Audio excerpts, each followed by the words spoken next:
আল্লাহ রাব্বুল আলামিন যখন এই পৃথিবী বানালেন, মহাবিশ্ব গোটা পৃথিবী যখন তৈরি হয়ে যায়, সুনানে মুসনাদে আহমদ ইবনে হাম্বলের হাদিস, এই পৃথিবীটা যখন থার থার করে কাঁপতেছিল, এই কাঁপুনিগুলো বন্ধ করার জন্য আল্লাহ রাব্বুল আলামিন 7টা পাহাড় বসাই দিলেন।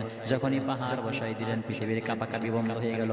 ফেরেশতারা খুশি হয়ে গেলেন, ফেরেশতারা শুকরিয়া আদায় করলেন। শুকরিয়া আদায় করে আল্লাহ রাব্বুল আলামিনের কাছে প্রশ্ন করলেন, ইয়া রাব্বুল আলামিন, হাল মিন খালকিকা শাদ্দা মিনাল জিবাল, এই পাহাড়ের নাকি এত শক্তি যা পৃথিবীর ধরনের কাঁপুনিকে বন্ধ করে দিল?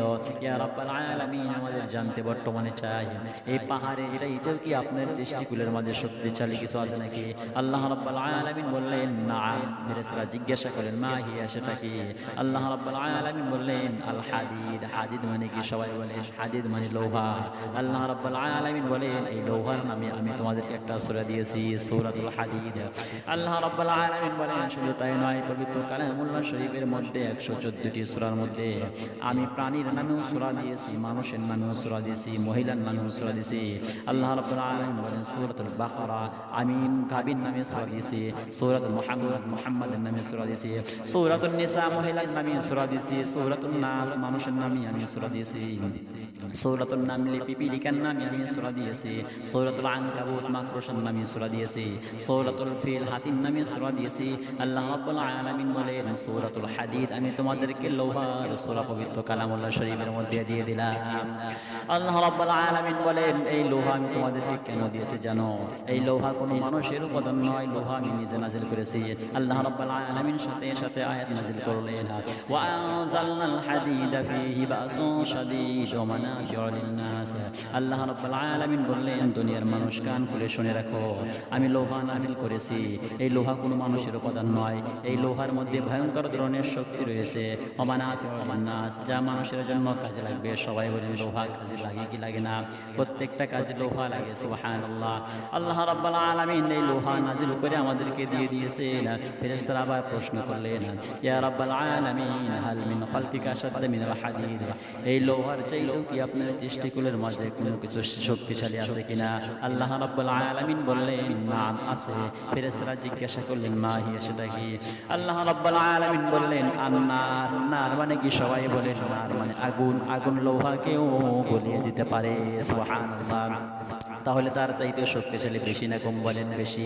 আবার ফেরেশতারা প্রশ্ন করেন আল্লাহ রাব্বুল আলামিনের কাছে, ইয়া রাব্বুল আলামিন, এই আগুনের চাইতেও কি আপনার সৃষ্টিকুলের মধ্যে শক্তিশালী কিছু আছে নাকি? আল্লাহ রাব্বুল আলামিন বললেন, নাম আছে। ফেরেশতারা জিজ্ঞাসা করলেন, মা হিয়া, সেটা কি? আল্লাহ রাব্বুল আলামিন বললেন, আল মাউন। আল মাউন শব্দের অর্থ পানি। পানি মারলে আগুন চলে যায়। তাহলে তার চাইতেও শক্তিশালী বেশি না কম? সবাই বলেন আল্লাহু আকবার। ফেরেশতারা আবার প্রশ্ন করলেন, ইয়া রাব্বুল আলামিন, এই পানির চাইতেও কি আপনার সৃষ্টিকুলের মাঝে শক্তিশালী কিছু আছে নাকি? আল্লাহ রাব্বুল আলামিন বললেন, আছে। সেটা আবার কি? আল্লাহ রাব্বুল আলামিন বললেন, আর রিহ। রিহ মানে কি? বলেন রিহ মানে বাতাস।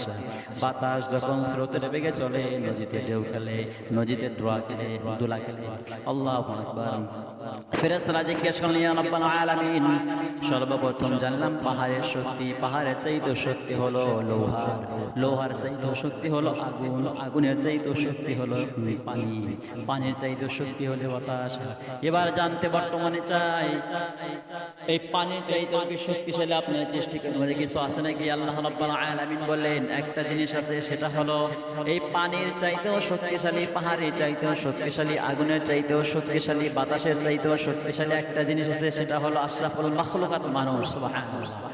আল্লাহ রাব্বুল আলামিন বললেন, আশরাফুল মাখলুকাত মানুষ। তবে যদি সেটা মানুষের মতো মানুষ হয়, ফেরেশতার চাইতেও দামি হয়ে যায়। আর মানুষ যদি মানুষ না হয়, অমানুষ হয়ে যায়, সেটা কালানাম হয়ে যায়। আল্লাহ রাব্বুল আলামিন মানুষকে অসাধারণ সম্মান দিয়েছে, শক্তি দিয়েছে। সকল ব্যথা বুঝা বইতে পারে, সব জ্বালা যাতনাও সইতে পারে। বিপদ আপদ এলে আল্লাহকে ডাকে, তারা দয়া করুণায় ভরসা রাখে।